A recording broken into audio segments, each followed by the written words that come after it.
Izin gitu kan? Sedikit. Silakan. Assalamualaikum warahmatullahi wabarakatuh. Alhamdulillah, dalam kesempatan yang baik ini saya ingin menyampaikan satu hal penting menyangkut dengan penolakan rakyat tentang tambang emas PT EMM yang ada di Kabupaten Nagan Raya, Aceh. Tambang emas itu yang luasnya 10.000 hektar. Daerah itu yang kita kenal dari dulu menghasilkan giok, solar dan segala macam. Jadi itu ratusan masyarakat Butung. Butung itu adalah salah satu daerah, itu tempat pembantaian yang sangat luar biasa masyarakat sipil yang tidak bersalah waktu era konflik dulu. Ini ada buktinya.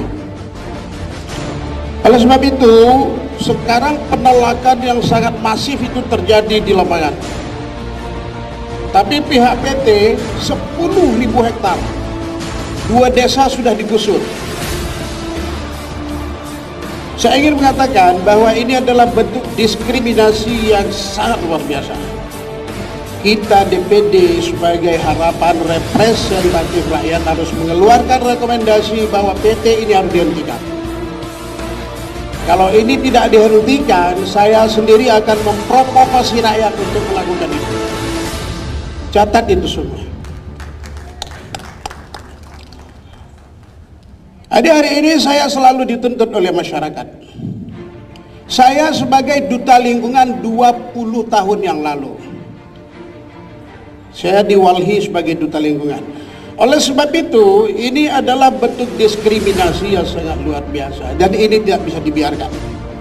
Tolong ini menjadi sebuah rekomendasi kita bersama, sesuai seperti yang Ketua sudah sampaikan bahwa alam perlu dijaga.